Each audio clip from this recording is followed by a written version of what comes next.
Do not attempt to adjust your programming. You are now listening to B-Movies and Beyond.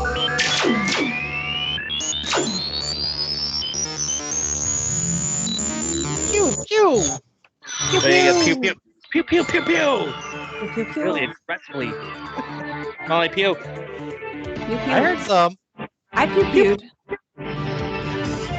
Welcome in B Movies and Beyond, episode 303. Oh man, this is special. 303 day. What up, Yeah. 303? Not quite, but Happy 303 day. Hey, thanks. 303 podcast day. Should clarify. We got a great episode in store for everyone. I'm Peter. With me as always.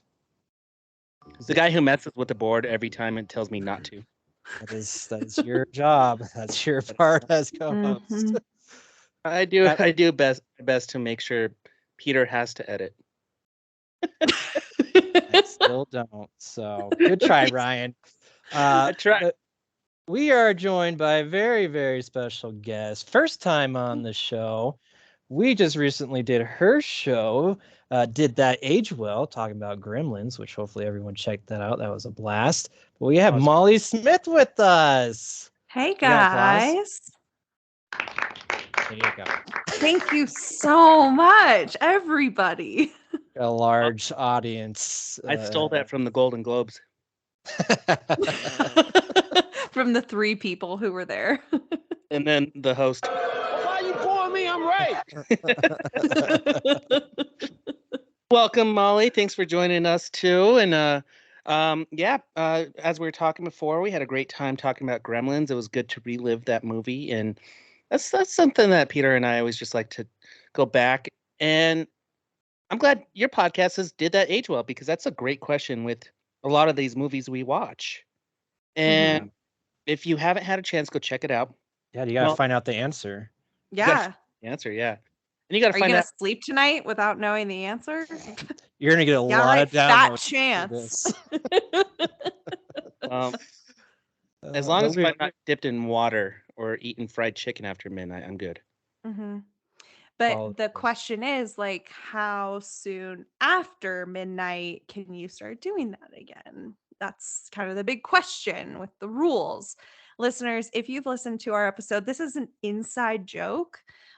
If you haven't, go listen. There you go. Find it at Did That Age Well. Are you like on all the podcasting Yep. sites? Yeah. Yep. So Find wherever me you listen to wherever podcasts. you get your podcasts. That's how we do it. That's how we We should start a roll. website called Wherever You Get Your Podcast. And Dot, it's just all of dot them. biz. .biz. .lol. I saw Yeah. .lol the other day. That's I a like that. really. Yeah. It's a It's a thing real- now. Domain name, apparently. We need to claim ours. Maybe we can get B Movies and Beyond. LOL. Can we have I bet- .pew? Oh, that's good too. Ooh, I like that. I'm gonna have Yeah. to cut this so no one takes it. You could do bmovies.beyond, probably. Hey, I like Ooh, that's fun too. Yeah. So many things you can do now with web addresses. I'm glad we Mm. had Molly as a guest because it's just new stuff for the podcast. Other It guests, is. usually Bananas or our producer of music and movies, makes Hallmark movies, or just Jeremy.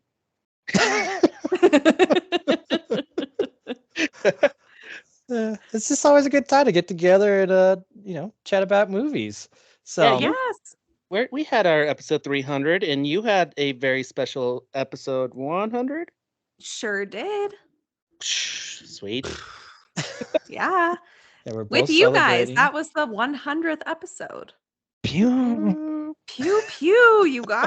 Oh my god. So what you just heard there, that was my sexy pew. So now anytime you hear that, now you know. Now we know. I don't even know why we were doing that. I was just feeling really sexy on an episode, apparently. Love that. Yeah. But yeah, we're gonna go through some quick questions, some trailers, some news, and we got some Nicolas Cage movies to review. Woo, Hey, guys, woo, woo! Just like Nicolas Cage, we showed up a little hungover fashionably late, and we got 3 weeks left, so we got to talk Nick Cage. Yeah, we got to catch up because we didn't do it last week. Oops, wrong one. And you press the wrong buttons because you're Nick Cage and whatever. It's like, fuck it. You should just hungover, not drunk. Well, is Nick Cage the one who's hungover, or if he's drunk? He does both. Yeah. He does both.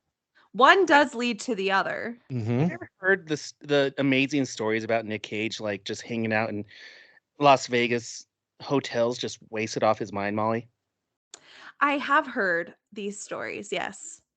And I think here's the thing about Hollywood eccentrics is that part of me wonders, okay, so you know when someone says like, "Oh my god, everyone in Colorado drives a Subaru," and then all you see are Subarus, right? Whether or not that's true, that people it's true. It is true. Okay, well, that's maybe not the best example because that one is true. However, sometimes I think, is everyone in Hollywood as eccentric as Nick Cage, but we just notice it more because we've all called attention to Nick Cage for being eccentric? Or is it just like everyone's eccentric and we just don't notice it because we're not paying attention? I think it depends on what level. Like you're Mhm. you're right, definitely to a certain extent. Like but he's like famously known just for getting drunk a lot at these hotel bars Yeah. and then getting kicked out. He's there so much that and drinking all the time that they know him and they take him to his house. Like Right. that's a different level of celebrity right there. It's kind of like the Murray effect, like Bill Murray is known to have a little bit of a nightlife and like show up in random spots, but yeah, he may be drunk, but the stories aren't like drunk Bill Murray stories. They're like, oh man, I randomly ran into him at the airport. But you get Nick Cage and it's, oh man, Nick Cage was hammered at the airport. But what's so great about it is that, I mean, his excuse is like, well, when I'm working, I don't drink. But when I'm between jobs, I got nothing to do, so I drink. Yeah. This is part of the reason why he's just takes every single role that he can possibly get. And, I guess I applaud him. I mean, what do you guys do when you're bored? Watch Nick Cage movies. And great. So he's helping us out. Yeah. And I love his goal of being able to watch one of his movies every single day on he wants to make enough movies for every day of the year where you could switch channels and his movie is going to be playing on something at some time. Mm-hmm. It's just that's a legacy right there. It's not like, hey, I want to be an Oscar winning.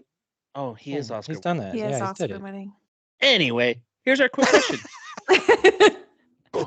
What? How? Why? I have so many questions!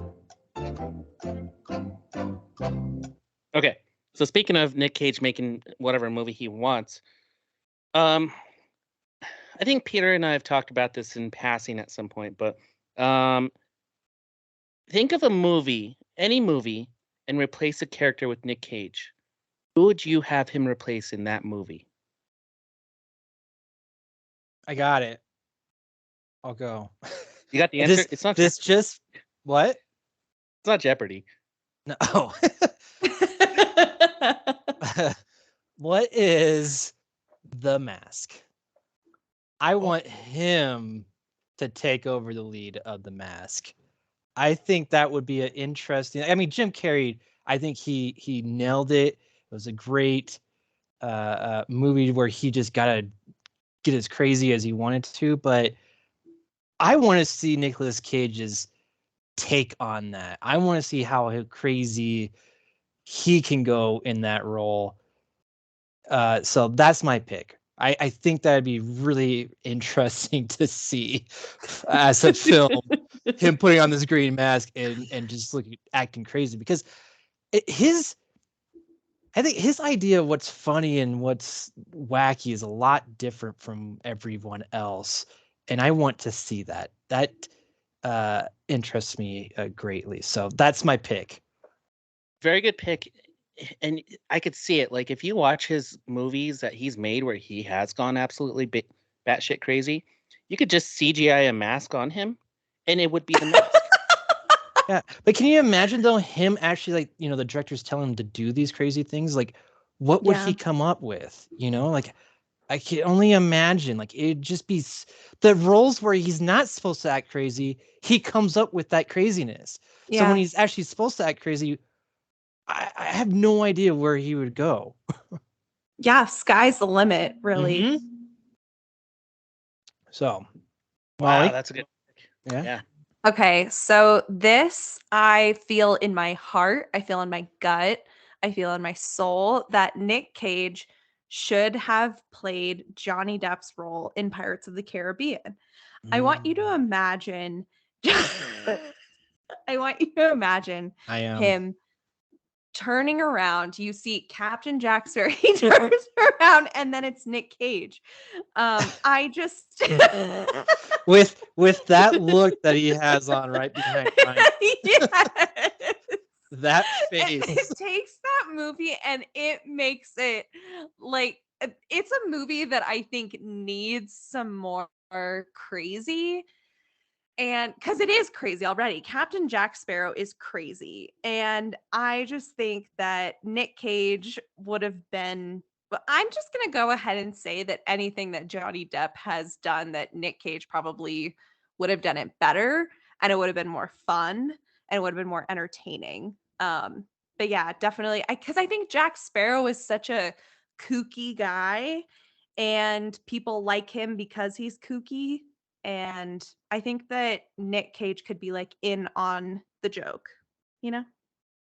I like it. That's another good one. I don't know. There's some really good Johnny Depp roles out there, but You could do Fear and Loathing. yeah, Yeah. I can see that. I get the one that keeps on coming to mind though is Edward Scissorhands, and I don't know that one. I can't quite imagine it. That one I'm having a hard But time. wouldn't it be fun? Wouldn't you be entertained? Oh, absolutely. Absolutely. Oh. But I just can't, that whole suit, the way his hair is cut up, like, I don't know, like, it just doesn't sit right with me for that one, for whatever reason. Oh my But- God, dude, think about Willy Wonka. Ooh, Oh, yeah. He would be so mean to those kids, like even more mean than Johnny Depp. Johnny Depp as Willy Wonka is fucked up. Frankly, frightening and not okay. yeah. Now amplify that, and you got Nick Cage. Yeah. Could you imagine him just like taking swigs from like his little flask of like chocolate or what do you mix with chocolate drinks like Bailey's? Schnapps. Yeah, he's just like drinking, like dipping in the chocolate river and putting some Baileys in there and just like being a drunk. Willy Wonka. I'd love it, dude. I think that'd be I fantastic. think it'd be funny. And I that like kind it. of leads me back to like just I know Peter said the mask, but if Nick Cage did some of Jim Carrey's roles, I think he would do pretty well. I think he'd do better. I'm annoyed with Jim Carrey. Jim Carrey is annoying. I'm kind of in my Jim Carrey is annoying phase. We all go through that stage in life. Don't we all? I recently watched The Grinch and I was just like, I'm annoyed. I'm annoyed. I'm annoyed. I'm Yeah. gonna go with I was gonna pick a movie, just a movie, but since we kind of expanded on the roles of this actor, I think Nick Cage could take on Keanu Reeves' roles, and I would like to see him in The Matrix. Could you imagine him in The Matrix? No. I think he's so funny in The Matrix. It would be funny, but it would not be funny. And they're two totally different actors, and I think that their method acting is just enough where it's a little bit different. I could see him in Point Break. I could see that. I could see a young version of Mm. Nicolas Cage, absolutely in that role. But I also like to think of him now and what he's doing, and put him into those younger roles as well. Okay, well, think That'd about be fun. Constantine. Like he would be a good Constantine as well. Yeah, I mean that's the same thing. I thought he was good at Ghost Rider, so movie just kind of sucked. Keanu Reeves would be a good Ghost Rider too. But They could just switch back and forth. Like really, those two guys, they need to do a face-off. Oh my God. Now we're talking. Now we're talking, Maybe that's baby. still a Let's question. I saw go. should be Nick Cage versus Keanu Reeves. Oh my God. That's the real one. They're I- just Real one. pretending to be one another. I love it. Love it. Let's get into some trailers though. We gotta move this episode on. Here are some exciting coming attractions from B-movies and beyond. We totally made that ourselves. Pew pew. Yeah. It is still anything from that whatsoever. Nope.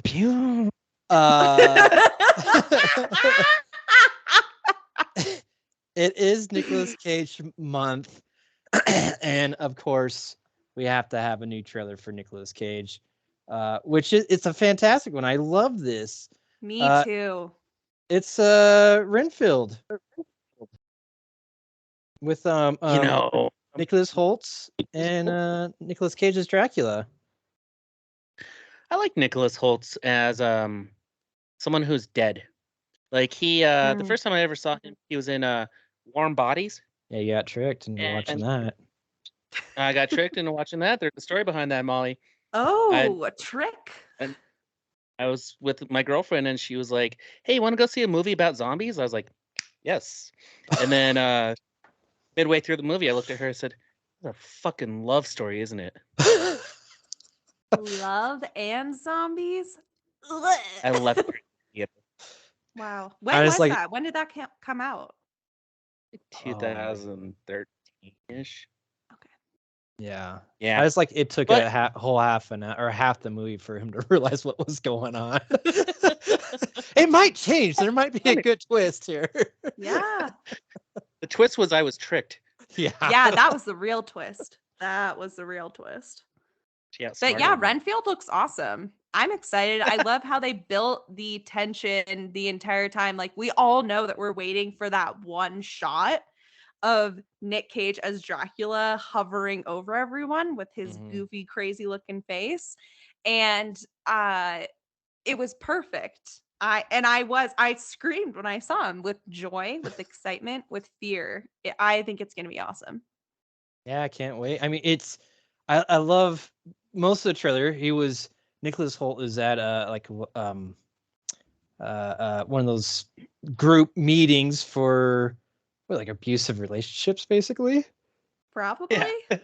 Yeah, and so he's going over talking about his relationship and how it's toxic and everything. And he's talking about Dracula the whole time, and then, like you said, he finally shows up, and true to form, he just starts going out. But what I was surprised by is it looks very action packed, pretty gory. Which then the rating comes after the trailer, and it's rated R, which I think everything's better rated R. So absolutely, give us the boobs and the blood and guts and all. Absolutely. That's what makes a film. That's what makes a film, they say. So can't wait for that to come out. And so like I just feel like this is really, I feel like other people are catching on to our Nicolas Cage month and his birthday and like doing this trailer. He had a new movie that just came out. He's a cowboy finally. It's about time. So it's glad I'm so happy to see everyone participate in his month. We are truly pioneers of Nicolas Cage. We really are, and we get no credit for it. None. Hey Peter, Molly, it's a new month and we get a new Marvel Studios trailer, and this is Ant-Man and the Wasp: Quantumania. I think this trailer gave away way too much information. But it's one of those movies that it sets up this giant universe, and you got to watch it to like understand what's going on. I was bored watching this trailer. I said enough. It was like watching a kaleidoscope. There was so many colors and shapes going on. Like, I mean, if you're high, you would love this. Yeah, that was my problem, was watching it sober. Okay. So are you next time we watch trailers a little high. Just kidding. Are you And a with fan Kaleidoscope. of Marvel movies? I mean, where do you stand? Like, are you just I watched some Marvel movies a couple years ago. I said, you know what? I'm going to see what all the hype's about. I had seen Black Panther and that was it. But everyone saw Black Panther and everyone liked it. So that was not unique. But I was like, you know what? Maybe I'll just see what all the hype's about. So I started watching the Marvel Cinematic Universe movies in order, starting with Captain America. And I got to Guardians of the Galaxy, the first one. And it's not that Guardians was what made me drop off. I actually liked it. But honestly, I just sort of like forgot to keep watching them. And I think that that kind of just speaks for itself that I wasn't like gripped by it. It was kind of a chore. I'd be like, oh, I gotta watch this fucking 3-hour movie. You know what I'm saying? Like, they know how to make a movie. Every story is the same, but it's a good story. Like, I get it, but I'm so tired. I'm so tired. You know, I think we're all tired. we're Yeah. getting that way. Yeah, Yeah. I agree with you on that. Especially these newer ones. You know, I used to be a guy like, hey, opening night, I'm going out to the movie theater, especially for these movies. Mm-hmm. And now I'm the guy where, nah, I'll wait till I can watch it at home. And if I'm Yeah. bored, I can fall asleep easily. They are giving us too much. They need to keep it special. They need to learn how to play hard to get. That's what I think. How do you Flirt with us. Yeah, flirt They with need us to a bit. flirt with us a little bit. They need to keep it spicy. It's like we've been married to Marvel for like so many years, and it's like it's not even special anymore. Give us something Yeah. special. Make us hold out for it, you know? Otherwise, Marvel's going to go back on Tinder. Yeah, and you don't want to see Marvel back on Tinder. Can you imagine? We've come so far. And then you get all the questions, and like all your friends are like, "Hey, are you okay?" And Marvel's like, "No, not really, but I'm just trying things out." And oh, We're wait, trying to open up our that's what- marriage, and it was her idea. So, you know. Maybe that's what they need to That's- do. They need to open it up Peter, more. that's Honestly, where maybe they DC's at do. right. Mm-hmm. Maybe they do. Well, with all that being said, I'm excited for this movie. Shut up. I don't. It's I think it's a Paul Rudd thing, and also Bill Murray's going to be in this, and I love those two guys, and so I have to see it again. I'm probably not going to go out to the movie theater to watch it. Marvel has tricked me enough recently that you know they can do a good trailer, but it is like you said, Molly. It's the same thing over and over and over again.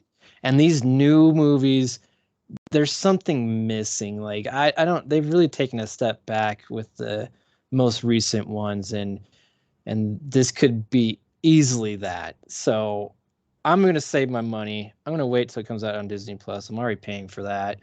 Yeah. So In that's this economy. exactly. I'm Ryan, a sucker. I go watch Marvel movie in the theater. yeah, you Every will. single time. I hear from Ryan how it is for all these movies. What did you think, Ryan? I think you gave away too much, but I was excited because I'm really starting to enjoy Jonathan Majors as King, as the major villain for this next cycle of Marvel movies. I think he's going to be. I like him as an actor, and I like him as a villain because I think he just has enough personality, and like he's mischievous enough where like he's going to really fuck shit up. I also like that they had some glimpses of. This is kind of nerdy, Molly, but there's a character named MODOK, Okay. and he's a giant floating head with tiny little arms, and he's going to be in this movie. So I want to see how they do this. There was two Yeah. scenes with him in here, and the two scenes I saw look comical. So this might be something where Peter, and you might be right. You might want to, if you're into doing some mushrooms, do some mushrooms and go watch Quantumania. Dude, the whole thing looks like it's on a it's all CGI. It's like on a green screen or blue screen, whatever screens they're using.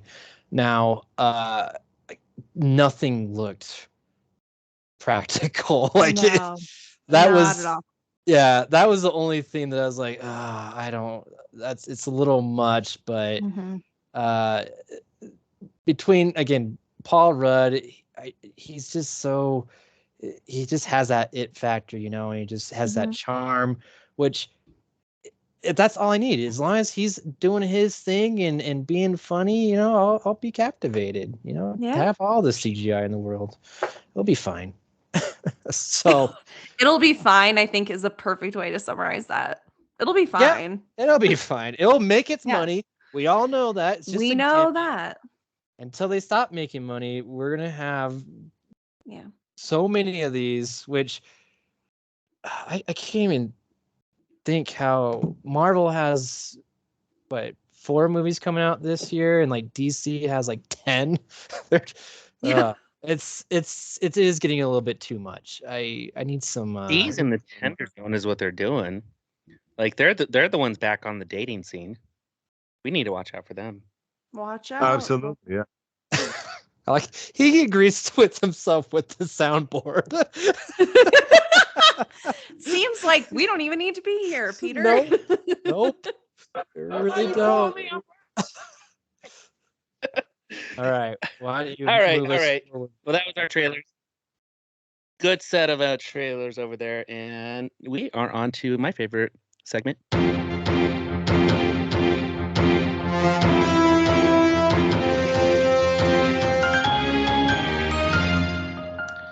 We made that jingle too.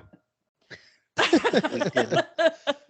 Incredible work. I think News. Oh, I we think- forgot to do. John, We like yeah. to be really professional. They always Is got. that ASMR? A little. Yep. For those fans, we get a small bunch of them where they watch just that part.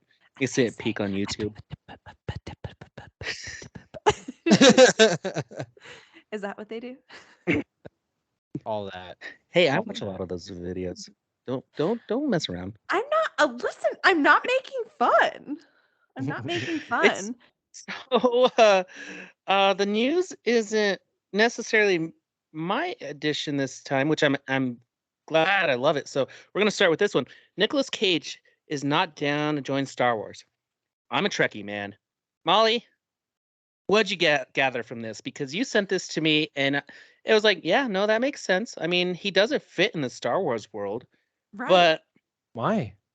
Well, he has not gotten any offers.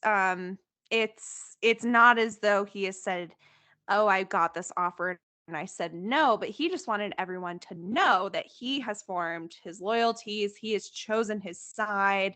He was talking to a Yahoo Entertainment reporter, and he was like, "Look, I'm not really down with being in Star Wars. I'm not. I'm on the Enterprise. That's where I roll." And that's a direct quote. So I guess that's really all you need to know. I mean, I'm glad he has his side, but I guarantee you, if Star Wars ever offered him a role, he's not turning it down. He will do anything. the only Disney he's national treasure, right? He For- hasn't like gotten anything from Marvel. He's Ghost Rider, but not that kind of Marvel. But he hasn't been in Star Wars, nothing like that. Dude, I think he fits really well in a Star Trek kind of role. I mean, I could see him in Star Wars. It's kind of like I said earlier. I could see him in The Matrix, but he would suit Star. It's a Matrix equivalent. What's that one with Christian Bale where it's the guns? Yeah. Like he'd be better in that. Equilibrium. Yeah. Mm-hmm. So yeah. him in Star Trek is a better fit to me, and I would be dead. See, okay, we talked about this at one point, Molly. Okay, we got our wishes. He's a cowboy. He's never been a cowboy before. Yeehaw is what I have to say. Yeehaw! I think that's what we But all he's never said. he's never been in space. Yeah. And that is the fact that he's been confined to Earth this whole time, I think, is unfair to him and to It's us. unfair to all of us. I could yeah. see That's right. a Marvel role. Yeah, Yeah. he could be in Guardians of the Galaxy. Yeah. I like it. I think he Anyway. would fit there. Yeah, I mean, Him and Sylvester Stallone, that would be their little team up right there. Because Sly Stallone is part of Guardians. I don't know if you knew that or anything. But I want him to be in Expendables 4. Like, I don't understand why he's not a part of that universe yet. I mean, he's just as much of an action star as any of those other guys. So, fingers crossed. Fingers crossed. But he has joined the ranks of some other very famous people and playing Dracula now. Which very add good that to the Dracula. soundboard, baby. well, is it second time playing a vampire? I mean, he's been in Vampire's Kiss. Is that what you're referring to? Well, I guess Dracula. Dracula is a key component on this. Yeah, this is his first time playing Dracula, and there's only. Let's just see. What are the other Oscar, I guess, winners that have played Dracula? Can you name those actors? No. Without looking? Well, I know Gary Oldman's one. Okay. Oh shit! That's all I And got. let me guess. Throw it out of my head. Jack Palance. That's what you pulled out of your head. Uh-huh. Yeah. Jack, is it Jack Palance or Jack Palance? This is my article. This is mine. Yeah, so you This should. guy looks like Batman. Oh, he was in Batman. Oh, dude, he was in 1989 Batman. He was in City Slickers. Oh man. Jack Palance. Oh, okay, I see what you're saying. Yeah. David Nevin and Gary Oldman apparently. Yeah, and now Nicolas Cage, all Oscar winners. Those are two guys that's before my time, so don't really know. But I mean, joining Gary Oldman, way to go, Nick. Good for you, Nick. Good for you.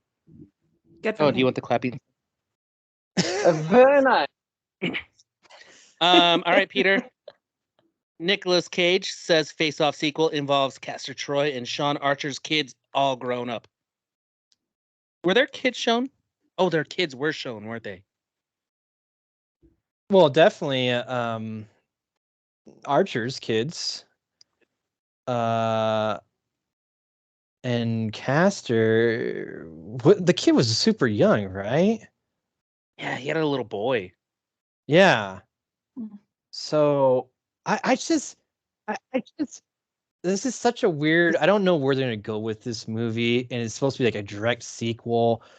You know, who's taking off the faces now? Like, who's gonna take their face off and put it on? That is the question. It's like, is it the kids? Are they gonna switch with the adults again? You know, like I don't know what's gonna happen, or is this gonna be like some weird thing where, you know, John Travolta and Nicolas Cage are just so old, they're just like in wheelchairs, and they're like, let me tell you a story about when I took my face off, and then the kid's like, that sounds like a really fun idea, and let's try it ourselves, or this is gonna be some weird, you know, generational war where like the two families are just constantly fighting, and now we're right back to, you know, the same plot as Face Off again. I think that's likely. I'm not sure that you can really do a whole lot more with Face Off. If you don't do the plot of Face Off, then it's, what is it? Exactly. Can't You call have it to Face Off. The face has to come off. I mean, Exactly. for God's sake, it's in the name. Exactly. It's just, but now it's just who is going to take their face off? Unless they turn into some hockey movie or something. That'd be an interesting twist. This is how you integrate Keanu Reeves, and then everybody's faces come off. Make this part of the John Wick series, and then you somehow make Castor Troy part of this, part of the not Parabellum, but the hotel, and then you bring in like John Travolta like meets up with John Wick somehow, and he's like, hey, this shit's going down, we got to get through these two, and then they get their faces off, and then somehow Travolta and Keanu or John Wick, they lose some sort of gun battle. They're in surgery, and then all their faces are switched, and then we don't know whose faces are who. It's like when you're at like a football or basketball game, and they have that game on the screen where it's like they put like a ball under a hat, and then they move all the hats around.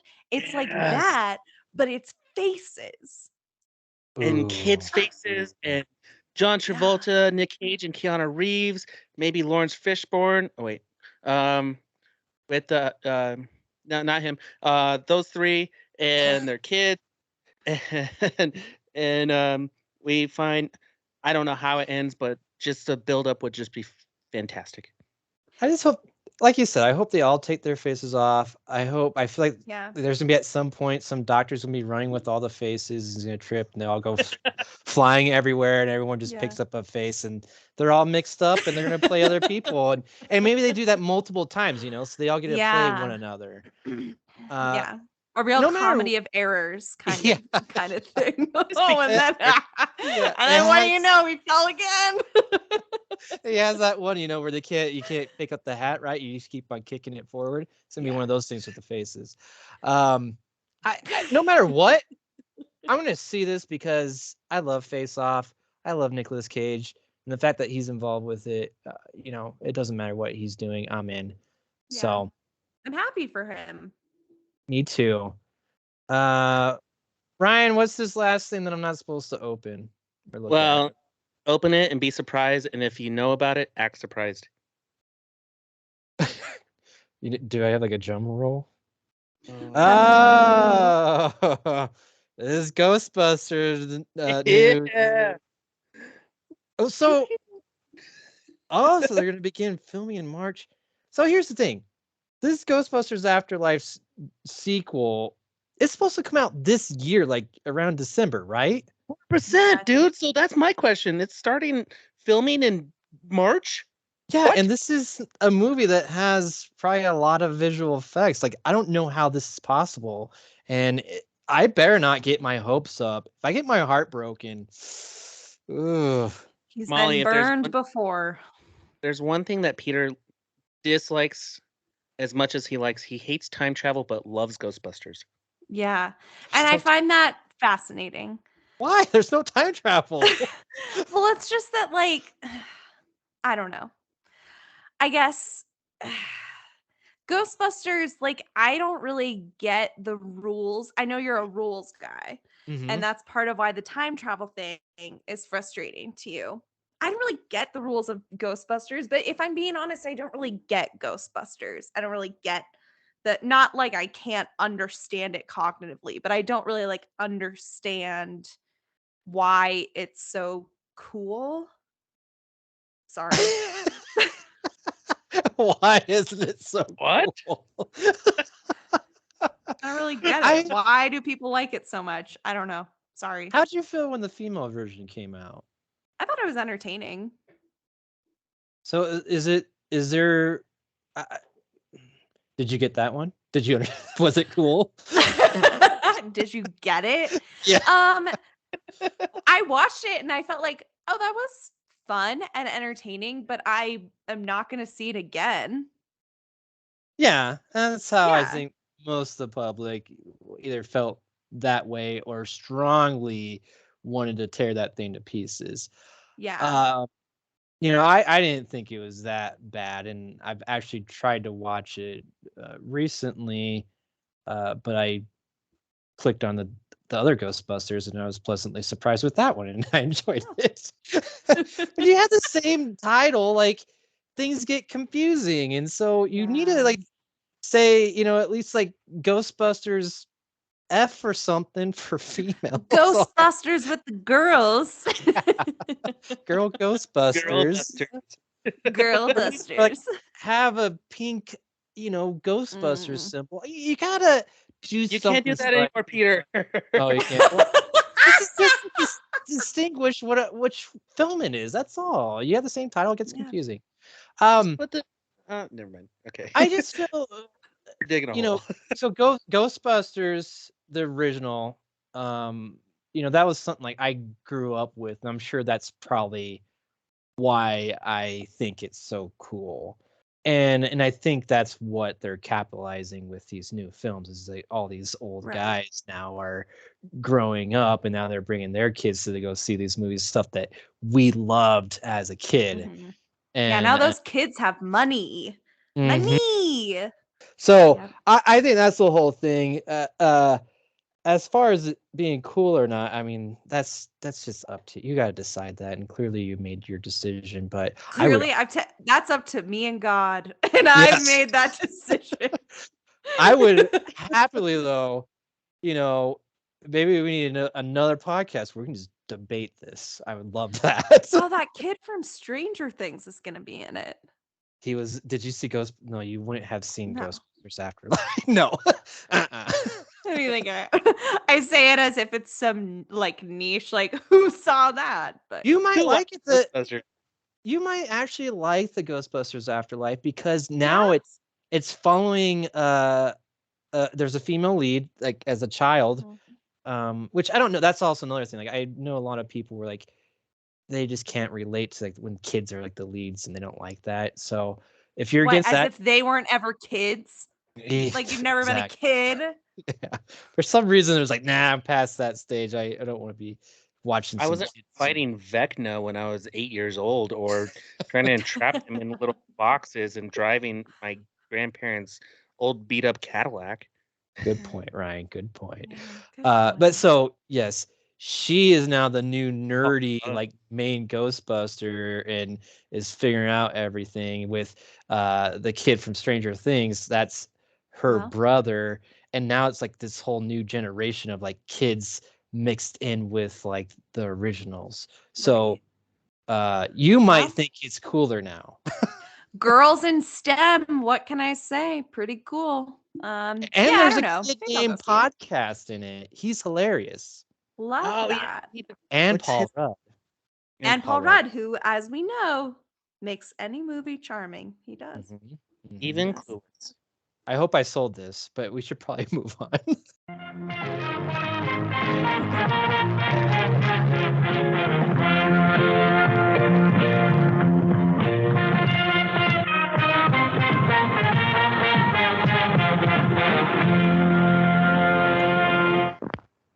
Reviews. We didn't steal that from Reviews. Tarantino either. Mm-mm.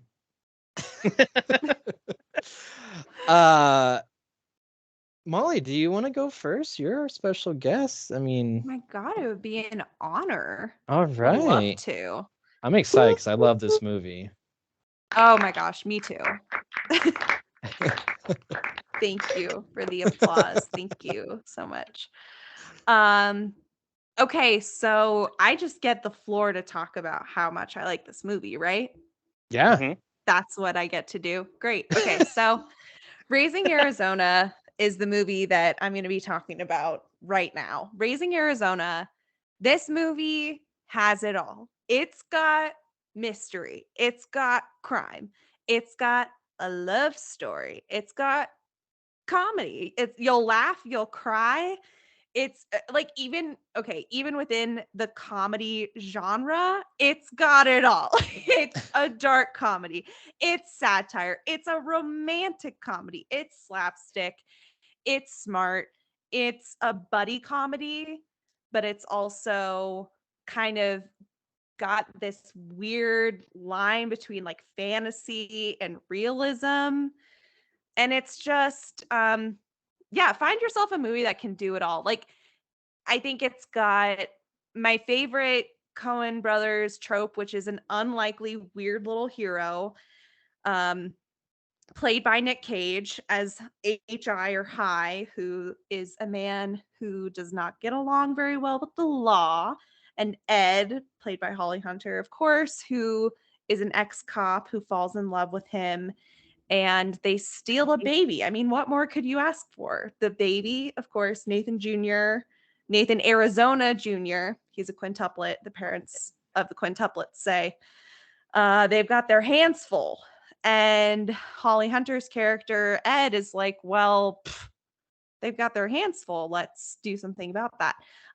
But I think what makes this movie so great is really the Nick Cage of it all. Like first of all, his hair should win an Oscar on its own. It's like his hair is always going every which way, but it's a reflection at any given moment of how stressed he is, how wild his hair is. And he's purely entertaining. And it's a really wacky movie, which makes it, I think, a perfect setting for Nick Cage to fit into. Like, everyone else is matching his energy. It doesn't seem like, whoa, he's really overacting. It doesn't feel that way, but he's still, even among such a strong cast of supporting characters, he still has a standout performance. And yeah, an over the top movie kind of like this, I think, is where Nick Cage really shines. What else do I love about it? The score. There's a lot of yodeling, a lot of banjo. That's really fun. And I am just bummed out that Nick Cage didn't become a part of the Coen brothers universe beyond this. Like, John Goodman is in this movie. Obviously, he's in like every Coen brothers movie. Frances McDormand, obviously, Holly Hunter, like they all went on to be in future films. And I was just bummed that we don't see Nick Cage in other Coen brothers films moving forward. That is weird. Like, You know? he made that film. Like, I'm Yeah. surprised he never got invited, but maybe he's just, he's has that certain part and they never wrote that again. Maybe he's just an unbearable weight of massive talent for the Coen brothers. Maybe, Ryan. Maybe. Yeah. But mean, Raising I love Arizona, it's like a perfect movie. It really It is. is crazy. That was Like, really right. actually, we interrupt reviews like with our guests, and that's kind of like we like to do it. We like to just like interject and cut people off, like I just did with Peter. But that was a perfect review right there. Oh my God, thank you. Very good. I mean, it was just like boom, boom, boom, boom, boom. This is why you need to see this, and if you say no, then fuck you. And honestly, if you say no, then fuck you. If you say no to Raising Arizona, then politely fuck you. Because this movie Politely rocks. and It's so unpolitely. good. Yeah. And frankly, fuck you. So that's what I Even think. more. Yeah. I haven't watched this one in a long time, but it's one of those movies where you put it on and it's one where you pay attention to. There's a lot of Nick Cage movies where you can have on in the background and say he wants 365 movies for 365 days, and you could just have it on in the background. Cool, I like that. But this is one movie where you pay attention. You watch it with someone who hasn't seen it, and they can really enjoy what this movie is all about. And it helps you appreciate the Coen brothers. I absolutely agree. Yeah. It is very Coen brothers. Like everything I can see. Okay. I know that I said fuck you to everyone that doesn't want to watch this or doesn't like it, but it is very Coen brothers. And I obviously, if you don't really love the weirdness of the Coen brothers, you're not going to like this movie because it has all of the classic things that people who dislike the Coen brothers typically dislike about their movies. Like it goes in a lot of different directions and doesn't exactly know what its tone is. To some, maybe I would disagree with that, but I can see how people would say that, or like that it is unclear if it's supposed to be ironic or sincere, which is one thing I like about it. Like I kind of like the way that it's sort of like in between fantasy and realism. I think like the way that it's in between irony and sincerity is really funny and fun. But if you also don't like a wacky little hero, you're not going to like this movie because they're wacky. Yeah. Yeah. I love it. And this is early Nicolas Cage too. I mean, so and did this win any awards? I can't remember. I don't know if it did. It's just so good. In my heart, I think it did. Let's see. Yeah. Yeah. I mean, it got nominated for some stuff. Nothing big though. No Oscars, but No it's Gold Globes. yeah. But I mean, if you're talking Certainly like no Golden Globe. no, talking Coen Brothers movies, like again, if you're into that, this is one of those movies that's like top of my list for them. Mm-hmm. So nice. Well, do you own that, or is there a place where we can watch that? I rewatched it on Google Play. You can watch it. I think it's on Stars or Showtime or I like think it is on one of the Stars. premium services. So Yeah. We've never had someone recommend Google Play or use it. well, here's the thing is that typically, if a movie's not available on like a regular streaming service, I'll watch it on YouTube TV, but it wasn't available on YouTube TV. So I watched it on Google Play. And I'm an iPhone girly. Like but I have Chromecast, which is why I didn't buy it on Apple TV. Listeners, wasn't that interesting hearing me talk about what kind We of love devices it. I have and platforms that I have? So if you have Chromecast, not an ad. And here's the other great thing about this is it's anytime you're using anything else besides Apple, just Ryan does not like it. He hates that we're on Skype right now. Yeah. That's because you have to have a Microsoft email, and it's like I haven't used my Microsoft email since I was 7. Like, what? Yes, I had a Microsoft. I was 7, but that's not entirely true. Molly brings up a good point. I have Apple products and I use Google services, and I just never looked at Google Play in that realm to find my media. You know, like Yeah. I've kind of gotten to the point where if it's not readily available to me, I'm like, all right, I'll wait a month. You know? Yeah. Yeah. He'll be on some streaming service by then. We all So- need to go out and buy the DVD is what we need to do. What is we that? had this topic on your podcast about Yes. physical media versus Yes. digital, and you know where I stand. Again, I know where you stand, but hear me out. And Okay. forgive me if I already brought this up on my podcast, but even if I did, I'm going to say it again. It's all right. It's this new podcast. Here's the thing. Here's the thing. If you buy something, let's say you buy a movie on Amazon Prime Video, or you buy a movie on Apple TV, formerly iTunes, and all of a sudden that platform just doesn't own that movie anymore, you also just don't own that movie anymore. So even if it's something that, you're not trying to stream it, like you want to own it, you really can't own any digital media. You have to. I know I sound like an apocalypse prepper right now, but like truly at any moment they could take your digital media from you. So if you want to watch Raising Arizona while the world burns, you have to get it on DVD. That's Molly it. just told us she has an entire storage unit full of DVDs somewhere. yeah.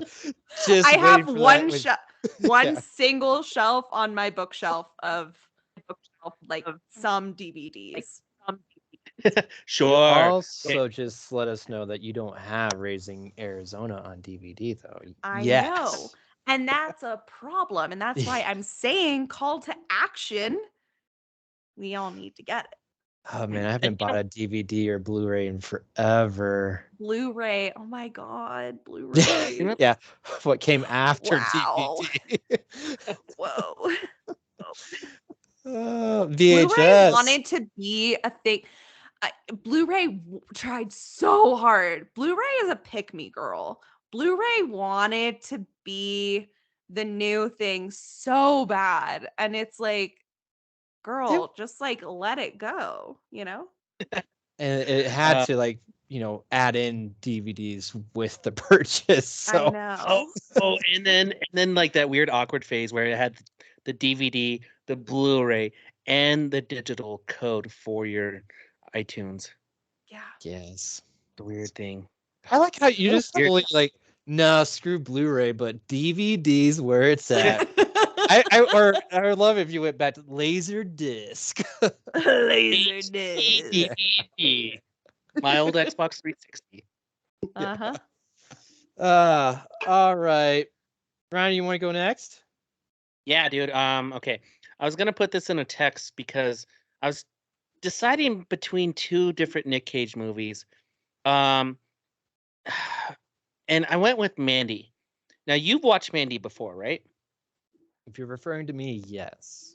If you're referring to me, no.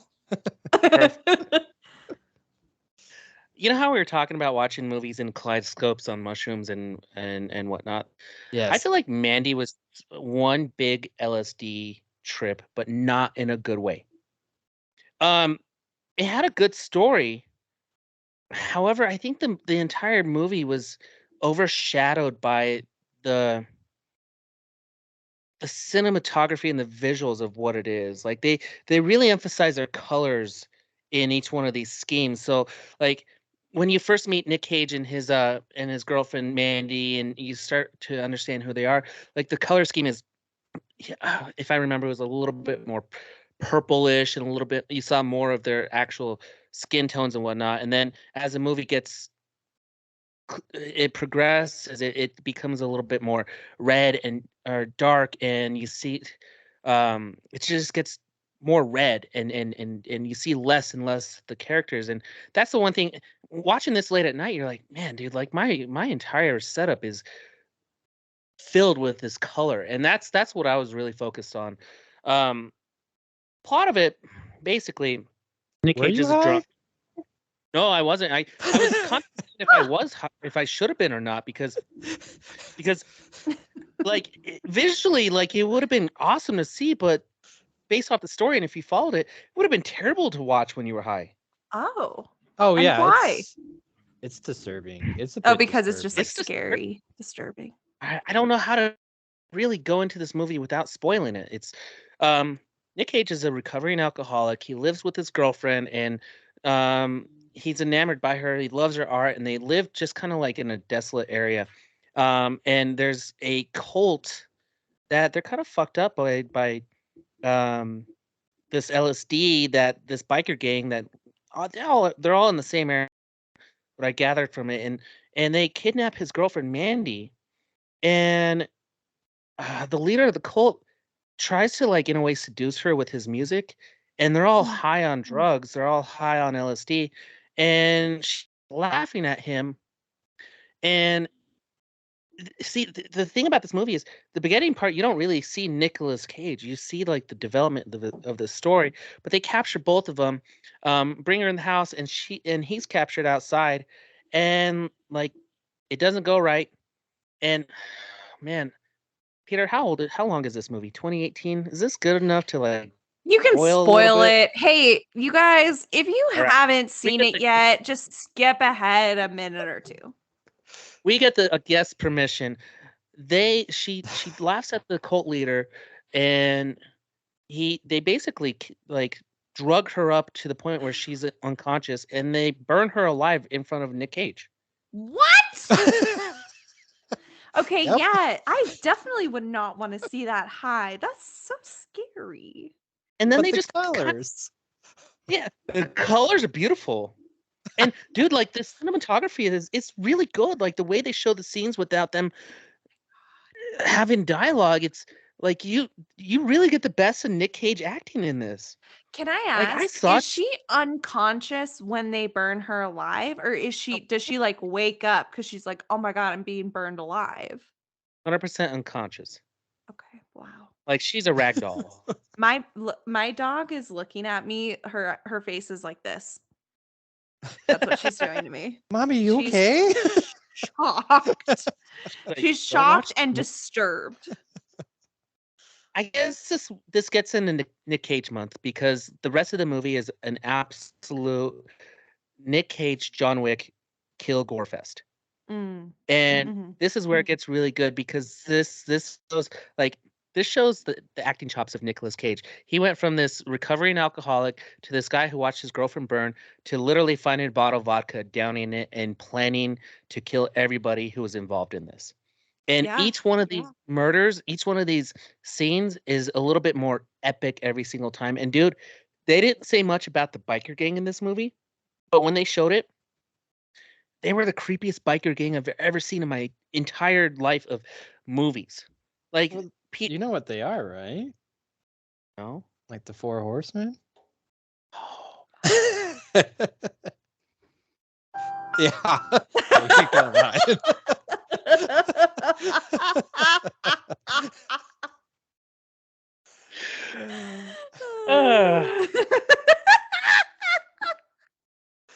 I love this. I love when Ryan sees the movie and I explain something. He's like, "What?" Wow. He said pretty colors. Yeah. That's why I was curious if he was high. Like he was so focused on like the colors bouncing on his walls. Like Yeah. Someone's being burned alive, and it took you like 5 minutes of talking about this movie before you even mentioned that. But I didn't guess know you if were I was trying to avoid spoilies, so I get it. Here's the best thing is if you like gore movies and you like good kill scenes, this is a good movie to watch for that. Because Nicolas Cage has been pretty good at being that like psychotic, just off the wall, murderous type of character. And I would call this his John Wick of movies, if you really ask me. Like, Wow. kind of, yeah. this is kind of where I'm like, I could see him as a John Wick type of character. Like, if he's not John Wick, I could see him parallel to John Wick and or the villain of John Wick, but This still also paralleling that life. This is kind of also set him down like this other path of doing these kind of indie horror films too, which are really cool. So I like that they, who made this film and put him in this, which one of my favorite jokes is in this movie. Do you know what I'm referring to, Ryan? Knock, Is knock. it the knock knock? No, I say knock, knock. You say Do you know how a joke works? Oh, who's there? Eric Estrada. You say Eric Estrada who? You're doing such a good job, Ryan. Eric Estrada from Ships. That's the joke. It was a long walk to get there, but we arrived, Yes. everybody. We arrived. Yes, part of this from Ryan not understanding knock knock jokes. Yeah. The But- whole joke did rest on the other person participating in the conventional knock knock joke way. So I get okay. why it did take a little bit of the magic out, but I still thought, sometimes seeing how a joke is constructed, it lends some insight. So Well, let me just say, I saw this in theaters, and when that happened, everything that just happened here, that's what happened in the movie theater. It was like, what? Was that a joke? What? And then you start laughing because it's just so out Yeah. there that you can't help it. And also it's that was all Nicolas Cage's delivery, So you Yeah. got to picture that. I did a terrible job. Ryan didn't help me. Sorry. I was here. You threw me off guard because I was rolling into like you asked who produced this or who's part of it, and Elijah Wood is a producer on this. Oh, well, his Frodo himself. Wow. Yeah. Yeah, his production company. What is his production company? But he loves this kind of stuff. He's all into Yeah. the horror movies. I love that the thing about this movie that I have not seen, but I feel like it's kind of a marker in time, 2018-ish, when Nick Cage was kind of like getting out of debt and like was like sort of just starting to for real was like starting to be able to Yeah. like choose roles that were actually like good and interesting, and he could like afford to take on roles from like, Elijah Wood's random little production company. You know what I'm saying? But I mean, do you really think though that it's? I still think he's just anything that comes his way. He's like, yeah, I'll do that. Like, I honest to God think Kinda that it is kicks butt. because he was in so much debt that he had to work, and that now he is like able, the reason why he's like playing more interesting roles now is because he like can make those choices. I don't know. If anyone in Hollywood has asked Nick Cage to do something and he said no, let us know. But so there is something to. I think he's getting some better roles like this. I mean, he was in Spider-Man Into the Spider-Verse. I mean, like he's in some bigger stuff. But if you look at his credits, he's also in a lot of just bad movies. he is, yeah. He's been in like over 100 movies, and most of them have been bad. Yeah, and there's a but- lot of recent ones too, though, that are just awful. Yeah. So I think there's something to it where he is still very much, I don't know what grade of an actor or a thespian you want to give him, but he's still doing a lot of lower stuff. But some of that stuff, there's some real gems. There's some stuff where he actually gets to really act like if you've seen Pig, or I mean The Unbearable Weight of Massive Talent is another great one where he gets to go and do something a little bit different and play into what he's known for. But then on the other side of it, you get movies like Jiu-Jitsu and Grand Isle. Like there's a lot of stuff that's just like I don't know what you're thinking there, Nick, but I'm gonna watch Molly, it. I'll tell you this. Do you watch horror movies often? I enjoy horror movies. I wouldn't say like that I have I hesitate to say like, oh, I'm a horror movie person because there is so much that I haven't seen. But yes, I do enjoy horror.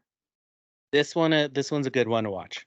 I would Mandy? say like if you're just kind of like, and like you're not a buff, but you can watch them and you enjoy them. Like this is I'm directing this towards you because Peter has seen this, and I think Peter can actually agree with me on this. That like the way that this is filmed, the cinematography, the storyline, everything just comes together where it's just like a very eerie, artsy horror type of film. It is very artsy. It's pretty gritty. And now that you know, like one of the worst parts about it, I think Yeah. you can get past that, and then you get a Yeah. you. I'm glad that I know. I'm really, really Yeah. glad that you told me because I really am generally pro spoiler because I just want to know. It's like the anxiety of the not knowing, or if someone was like, wow, something really fucked up happens in this movie, I would be anticipating it the entire time.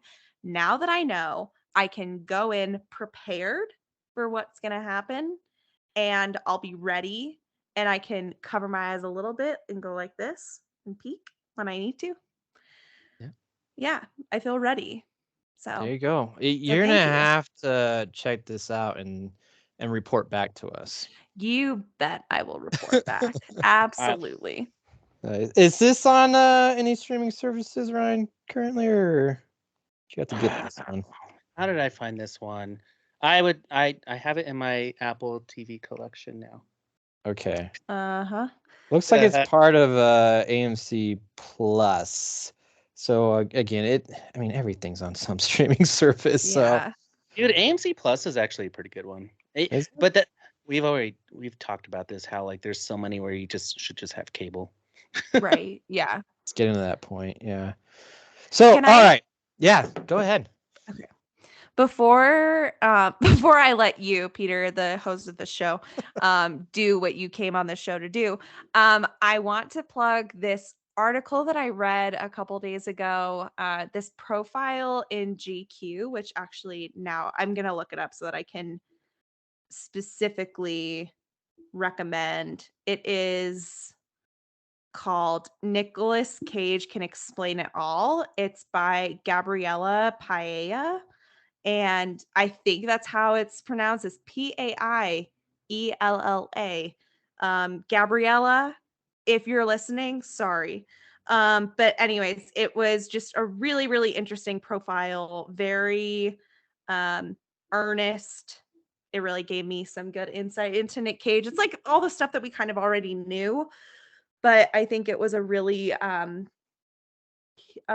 humanizing profile of him, and it wasn't just like, oh, this guy's a meme, am I right? You know. Aw, I just pulled it up right now, and I'm excited to read this. He doesn't do too. I think now that he's gotten a little bit older, he's done a lot more interviews and opened up. But he doesn't do too much. So Yeah. I'm excited to read this. And the articles I have read about him are, some of them are pretty out there. Which it seeing how his brain works is very interesting to me. So, and I'm just looking through some of these pictures. I know the pictures are so wacky. Yeah. But it doesn't feel like they're making fun of him, which I feel like many profiles of Nick Cage are making fun of him and he doesn't realize it. And that makes me sad. I I feel wish like he would just read himself. What? Read what? I'll read this GQ article, but I would like if they had just him reading this article about himself. Oh, Like that'd an be cool. audiobook version, but it's just him reading it out loud. Yeah. 100%. Yeah. I just think he's a very I think he's friendly to directors in a certain sense. And like I think this goes into this, looking at these pictures, is that he's not afraid to encompass what that character the director wants to see or what the photographer wants to see.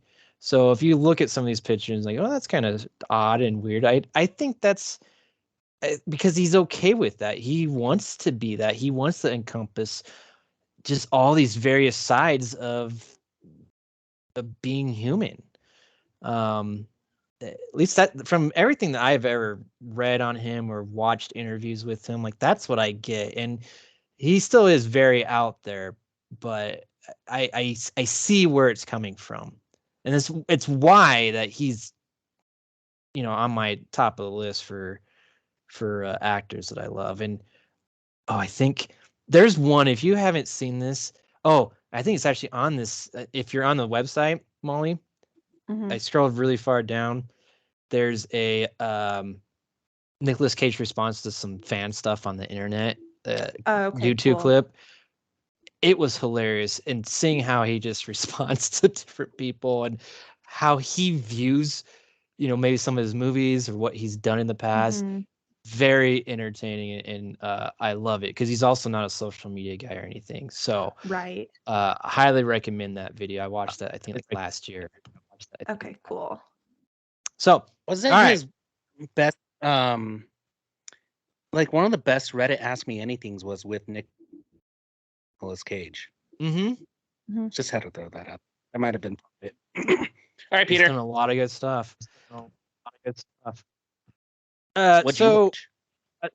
I watched a really good one. I really enjoyed this. It's called Army of One, 2016.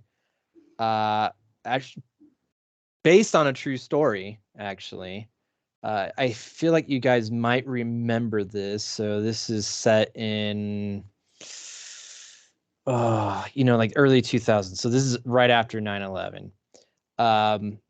And Nicolas Cage plays a construction worker named Gary Faulkner. Does that ring any bells? No. Okay. What about he lives in Greeley, and he took it upon himself because he got a message from God that he should go and track down bin Laden. Oh my God. Okay, yeah. Yeah, rings a bell, right? Rings a bell. Yeah. So this is a movie about that, and wow, does Nicolas Cage put in a performance? Army of One. Okay, the title. It's all kind of coming together. Yes, yes. Mhm. There's other movies called Army of One, so be careful. Just like Ghostbusters. Russell Brand is God. He makes Okay. various appearances and talks to Nicolas Cage. Very, very funny. So when I say is based on true events, I mean like it's loosely based on like basically just the idea that this Right. guy went and tried to find Bin Laden. Mhm. And Gary Faulkner, he is, if you go out there and do some research, like he is very he's an interesting guy. And then Yeah. Nicolas Cage like took that, I think, to a whole nother level where to the point where I couldn't tell if the real Gary Faulkner would Faulkner that was a Faulkner. joke actually in the movie where That's funny. they were calling him Faulkner. He's like, no, it's Faulkner. And I just did it. Where I don't know if he'd be offended by his portrayal because it's really out there, and I wish I had a clip. You know, we don't do too many. Ryan's in charge of the soundboard. You know, maybe we'll have to Sure. do that. But his voice is just so crazy, and just his personality is fantastic. And you're just following his story. Gary is a very out there personality. I mean, obviously, because he thinks he sees God. Right, obviously. You know, I would say pretty heavy into drinking and doing some other drugs. Mhm. Very, you know, likes to live life on the edge. You know, kind of loose, Yeah. just kind of do whatever he wants. You know, there's a part in this movie where he asks his doctor for $1,000 so that he can go buy a boat so that he can sail to Afghanistan. So if that doesn't explain kind of like who this Yeah. character is, Yeah. and he's also just he crashes from couch to couch to couch, Mhm. and you just follow him on these, you know, year-long, you know, took years for him to get to this point where he's trying to get to Afghanistan to find Bin Laden. Okay. He goes there. There's multiple trips. They kind of, that's the true story. This one they kind of made it seem like it was kind of like one trip where he's there for a very long Mhm. time. And it's just hysterical on how he's trying to find him because he has no plan, right? He just Right.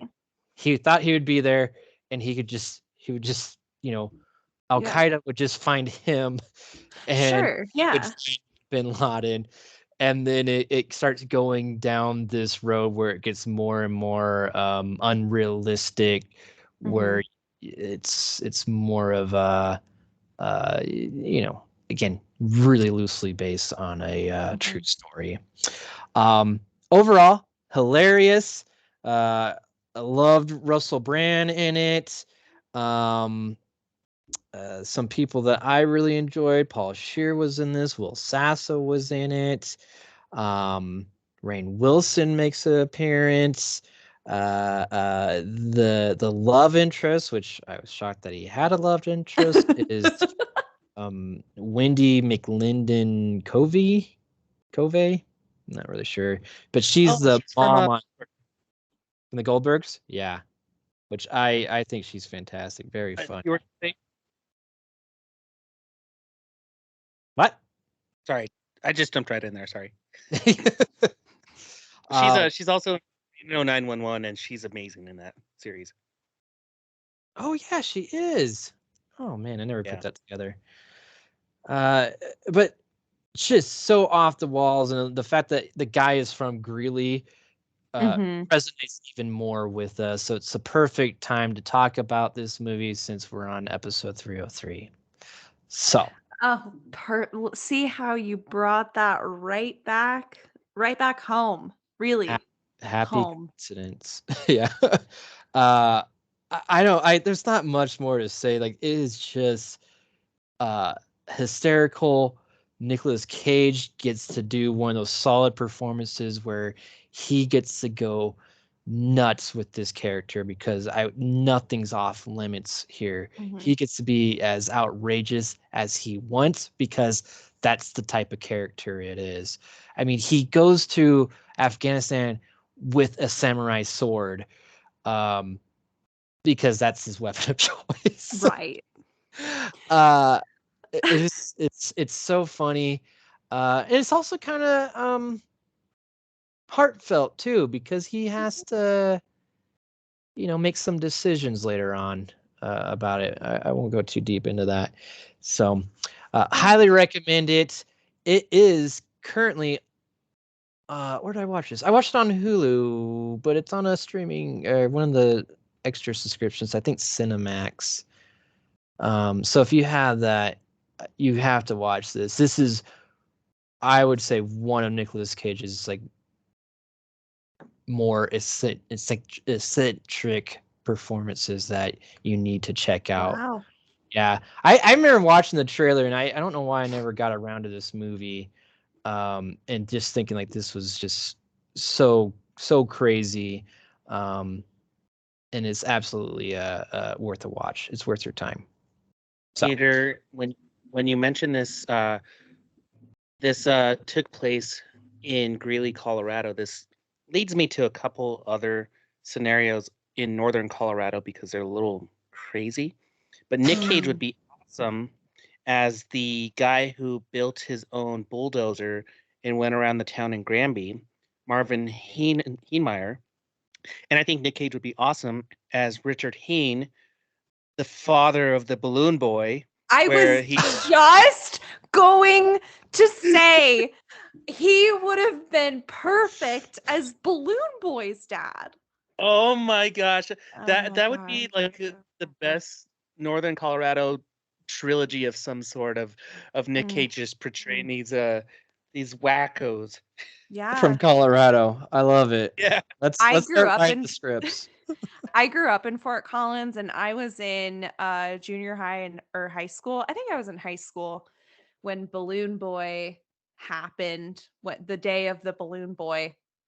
And I remember like the world stopped. We were literally like watching the news, watching the saucer go through the air in class. Like everyone stopped and was like, "Where is the boy?" It was insane. And we all found out together that it was all a lie. See, these are perfect stories for Nicolas Cage. I Yeah. know. Like he could totally portray someone who had a hoax of his son being in a balloon, or he can portray some crazy ass guy who built a homemade tank and went through a small town. Yeah. Yeah. He could be anybody. That's the best thing about Nicolas Cage. Mhm. Be anybody. Yeah. Absolutely. I love That's him. why he's one of the greats. So. Oh, all right. Well, Peter, this has been on my list. I do want to go see. I don't need to go anywhere to see it. I do want to see it. So I want to you can find go the to time. my house Go- and see it. Yeah. Hulu, Ryan. I want to go to Molly Storage and find the DVD in there. And He wants to come to my bunker where I have all my DVDs stored. This is, you need to watch Army of One in a bunker. Like, that is the perfect Yeah, spot that's the place to watch it. this. Like, Yeah. if I were to think who this guy is, Gary is, like, that's what he would be doing. Like, so I just can't recommend it enough. It is fantastic. But now, more recommendations to wrap up this episode. oh, you ready? Yes! Yes! Oh! Oh! Oh! Oh, God. Oh. I'll have what she's having. Can I go first? Because mine relates directly to this. Absolutely, yeah. Okay, so I didn't even do this on purpose, but I am recommending a novel by Nora Ephron. Nora Ephron the genius who brought us this line. I'll have what she's having. Nora Ephron, acclaimed screenwriter, journalist, novelist, often dismissed in the prestige category because she writes things for women, and people think that things made for women are bad. And I'm here to tell you right now that they're not. This novel, Heartburn, is fucking awesome. It's I think it might have been her debut novel, but I don't know for sure. I guess that doesn't really matter. But it's a semi-autobiographical story about her divorce in the 1980s. And this book actually recently came back around in pop culture earlier this last year when when Jason Sudeikis and Olivia Wilde were there was some drama about salad dressing, allegedly, where their nanny told somebody in the press that he like was crying and throwing a fit because she had shared this like vinaigrette recipe with Harry Styles, and he was like, no, that's like our special thing, I guess, or something like that. And she responded by posting a page from the novel Heartburn by Nora Ephron about a vinaigrette. And then people started talking about it again. They were like, oh yeah, wasn't that book so good? But anyways, it's more than just being about Olivia and Jason. This is about Nora and her ex-husband, and it's about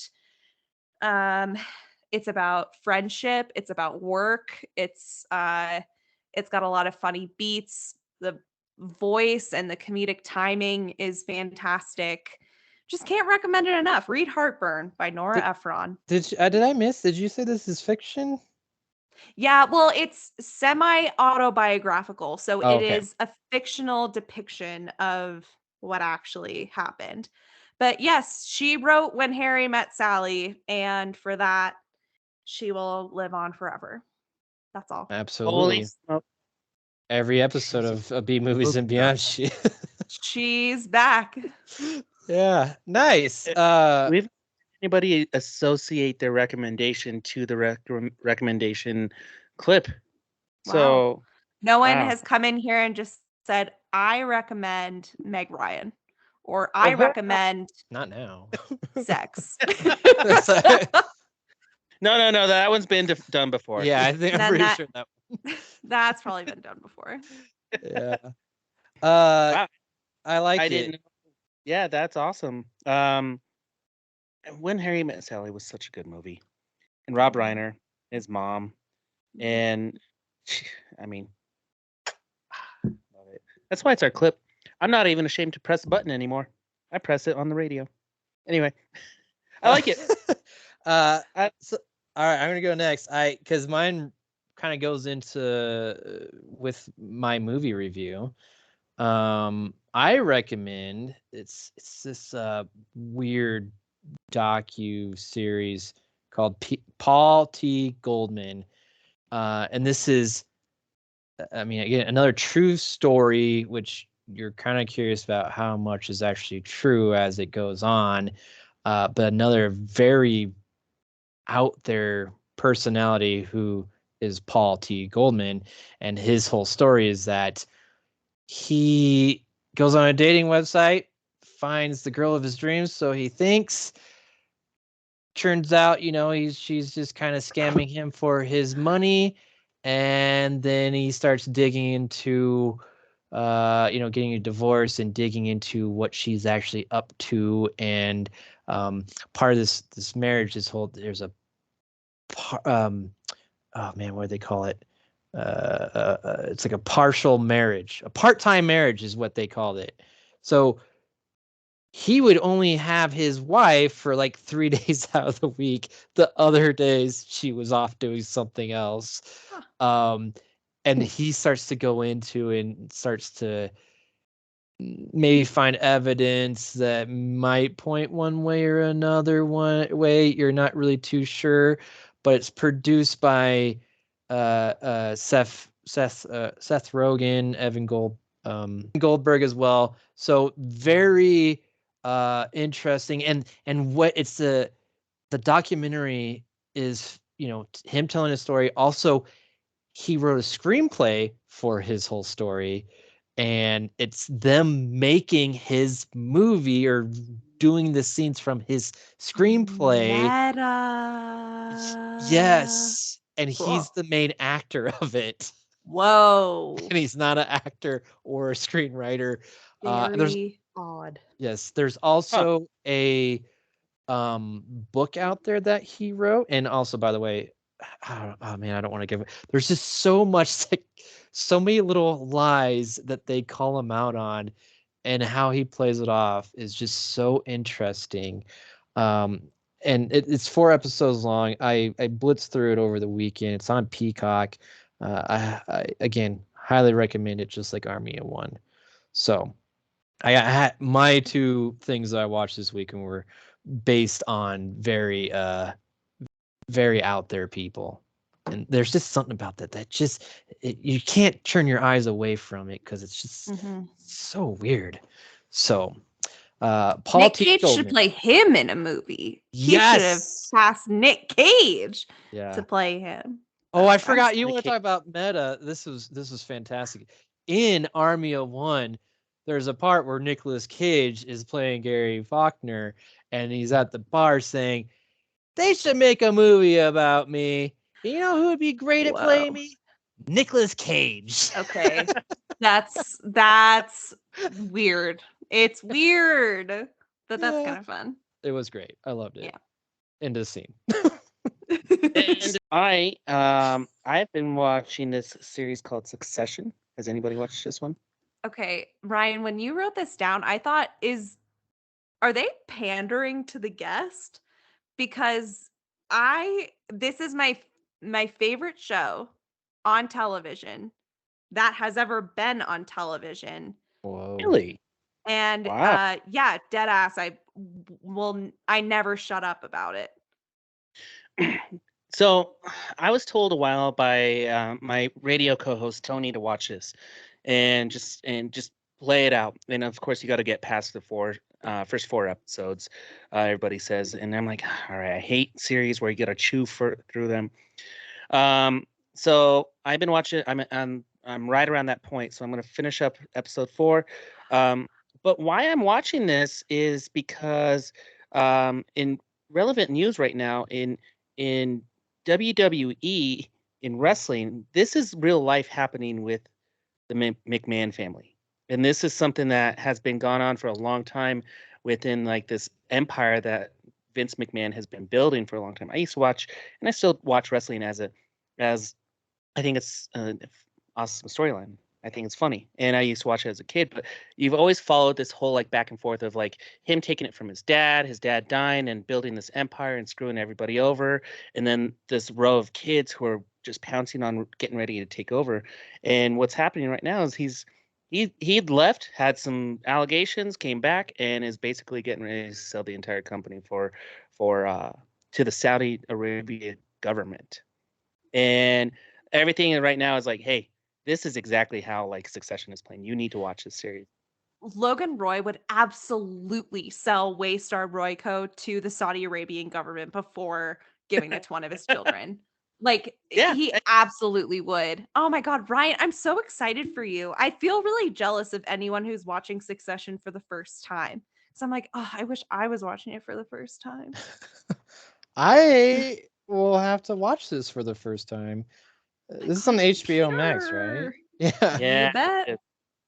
Yeah, this is it's so far I mean, there's some build up, and I feel like this just has a lot more to it versus I feel this kind of parallels Yellowstone, but I think Yellowstone is pandering a little bit more to this whole like we need to be cowboys kind of thing versus the actual reality of like owning the land and passing it down to your kids and whatnot. And I think this is like the biggest FU to your family royalty that you're building. Mhm. Where Yellowstone is like, hey, how do we save it? Blah, blah, blah, you know, this one's like, nah, you don't need to save it.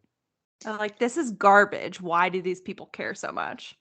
Right. And that's why it's so fascinating. Oh my God, Peter, I'm so excited for you. And I disagree about the first 4 episodes. I didn't feel like I had to slog through it. And that's saying a lot because I usually avoid shows where they say like, oh, you gotta watch the first like blah blah blah. Yes, it does continue to get better as you go, but I didn't feel like, oh my God, I'm slogging through this, you know. How many? There's 3 seasons, right? Mm-hmm. And are they making any more past this? They are making a 4th season. They're signed on to do 4th season. Okay. All right. I'm catching up. I'm gonna slog through it, as you said. No, she said it wasn't like that. I said that's what Like it's not like, Ryan. Oh, I just wanted to use the word. yes. Well, thank you so much, Molly, for coming on our podcast. It's been a real course. pleasure.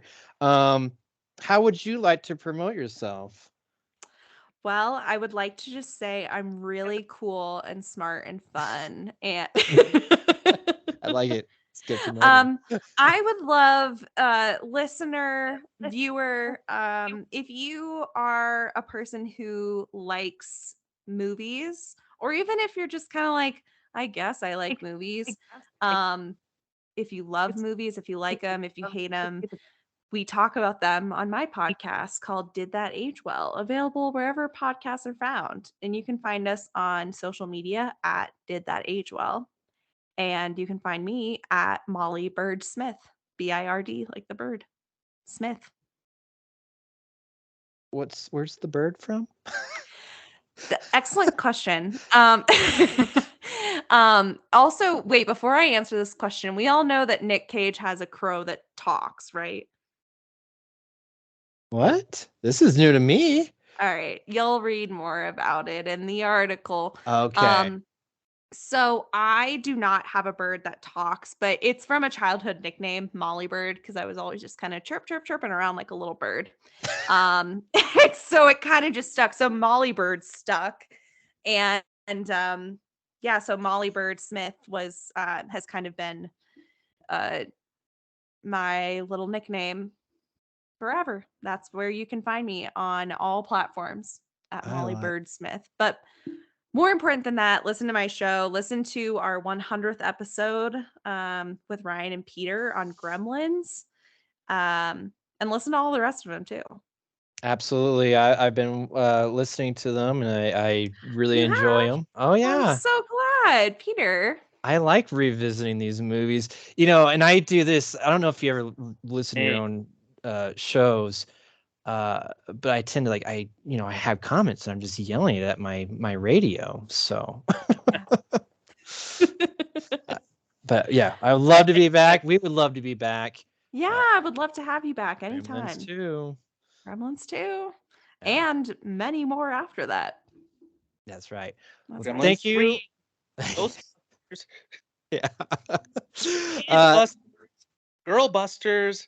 And do all the busters. But thank you so much. It's been awesome. Again, make sure everyone go check out our show. Did That Age Well? Almost got it wrong. Sorry. And then also, check out our website, bmoviesbeyond.com. No, and it's not bmovies.beyond. No, we might have confused everyone this episode. Yeah, sorry, I take it back. But you guys, thank you so much for having me. It was such a pleasure to come and talk about Nick Cage with you. I want to give a big shout out to our guy Nick. Yes. Thanks for doing what you do. Every episode. All right. How we like to end it is pew pew out. Music. Pew pew pew.